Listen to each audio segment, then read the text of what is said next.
Thank you for joining us for session 3 of Wellness Refresh. We've already identified what it is that we want to work on or change or adjust in our lives. We've done a yoga flow to help open our heart and our mind and prepare our body to become the person that we need to become in order to achieve that goal. Today we're going to talk about inner critic, that voice in our head that tells us who we aren't, that tells us we're not good enough, that tells us that we're not ready, that we are not in the right place of our life. That inner critic that we hear all of the time that we can't turn off. Today we're going to get intimately close to that inner critic and figure out what it's saying, why it's saying it, and why it has no power here. So first of all, why do we have an inner critic? Well, the voice in our head is put there for many reasons. It might be because we learned it from our parents. It might be because we learned it from teachers or friends. That voice is there because we've been told things. Like maybe we've been told you're not smart, or you're not funny, or you're not skinny, right? That voice is put there by other people, but it remains with us day in and day out. And it's cruel to us. It tells us what we're not capable of. It tells us why we're not capable. And sometimes, in worst case scenario, it's reinforced and we start to believe it. We really start to believe that we are not good enough or not capable or not powerful enough to change our own lives. So join me for a wellness exercise to help us understand our inner critic. You'll need a notebook and a pen. Start with writing down "Hello, inner critic" at the top of your paper. Start by drawing a giant rectangle on the piece of paper. Then draw a line from the top to the bottom and the left to the right. Now you have 4 separate quadrants.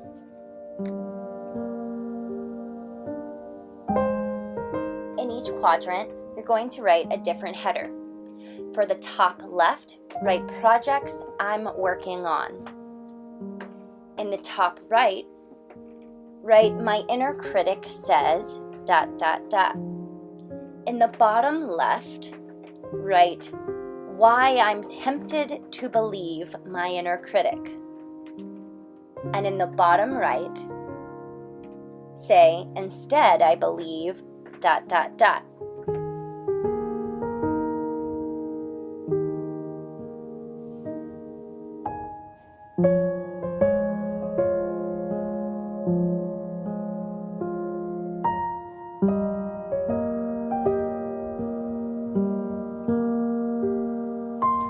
So the first thing you want to think about is the projects you are working on.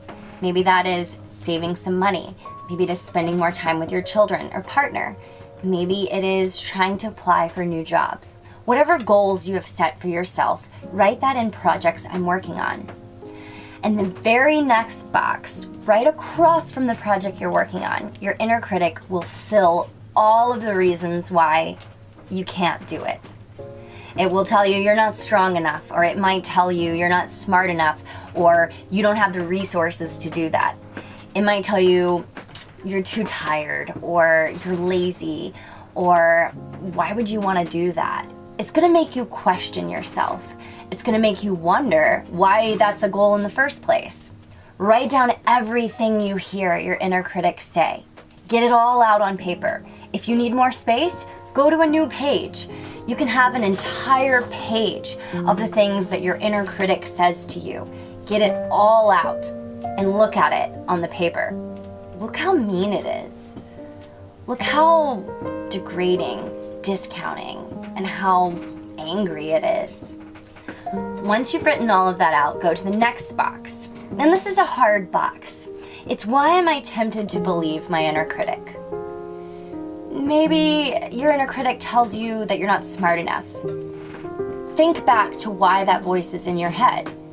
Maybe it was a school teacher that told you that you weren't smart enough. Maybe it was your parents or a recess friend that told you while you were playing a game, "You're so dumb." Try to figure out why that voice is in your head. And try and figure out why you're tempted to believe it. Don't judge yourself. Don't be mean to yourself. Be vulnerable and be honest about why you're tempted to believe it. That will get down to the root cause of why that voice is there in the first place. Then you can decide if you want to choose to believe that voice or not. Once you go to the next box, it says, instead I believe. So whatever your critic says up above, you're gonna say, instead, I choose to believe that I am smart, that I am capable, that I have the resources, I just have to ask, that I have the tribe to support me, that I have the time and ability and capacity. So take what your inner critic says and then choose what you decide to believe. Once you have the root cause of the inner critic, you can choose what you're gonna believe from that. Is it a valid voice? Is it a voice that no longer serves you? Is it something that was there to protect you at one time, but you no longer need that critic? You no longer need that voice to protect you anymore. You have so much power to make the choices of what you're going to listen to or not listen to. And that voice is just a voice. It's the same way as a voice outside. Somebody once told me that sometimes you have to look at people and you just have to smile and nod. You can hear it, but you don't have to hear it. So here's mine. A project that I'm working on is growing my business. My inner critic tells me, you can't do that. You don't have the funds that you need in order to do that. You aren't savvy enough to do that. Every business you've created has made no money. And you aren't smart. Those are the voices that I hear in my head. And they're very real. And why am I tempted to believe them? Well, because the businesses that I have made since 2010 make me very little money. And I do feel like I should be better, or working harder, or doing more. Also, I'm tempted to believe it because I'm 32 years old. And I feel like they should be in a better place. And my family tells me I should get a real job. All of these things make my inner critic a very strong and influential voice. But instead, I choose to believe that I can do it. I choose to believe that I will be patient. I will believe in me. I will believe in my talents and ability, and I won't give up. And I know and I choose to believe that what I can offer is special and meaningful. So now take some time, fill out the chart on what you're working on, what your inner critic says, why you're tempted to believe that inner critic, and what you choose to believe instead. Go on, write it all out. There are no wrong answers.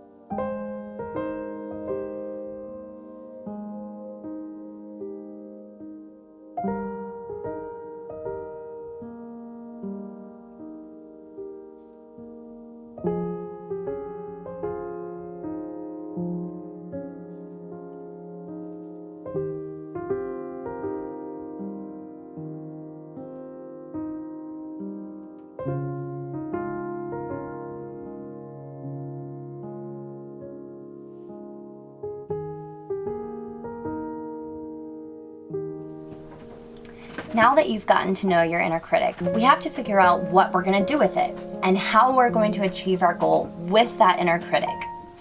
So we're going to move on to here is how. On a piece of paper, at the top right here is how. The first section says, here is how I will address my inner critic. And write down all the ways that you will address it. You will maybe find the root cause. You will write a letter to that voice in your head. You will try and figure out how to direct it in a different direction. Or maybe you'll figure out how to hear it, but not let it impact you.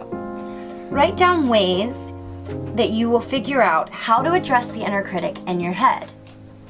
After that, you're going to write down your here is how for achieving your goal.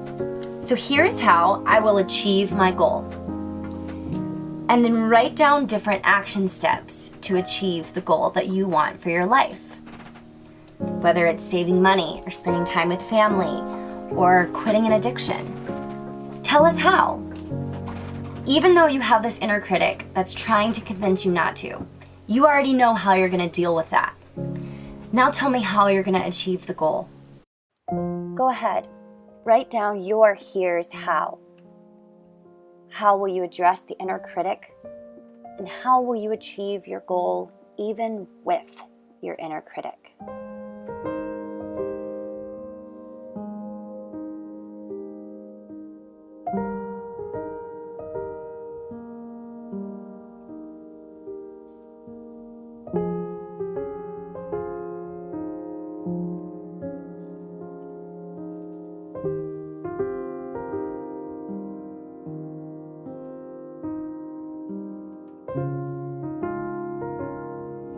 Acknowledging your inner critic is not a bad thing.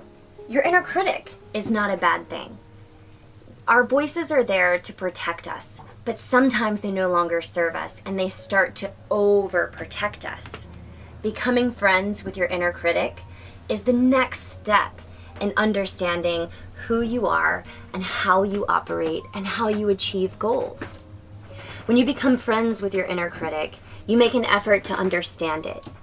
Why are you saying these things to me? What are you trying to achieve with saying these things to me?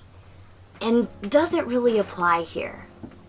Sometimes our inner critic can be somewhat like an allergic reaction. If you're allergic to a strawberry and you eat a strawberry, your body is going to overcompensate and attack because it's worried for your safety.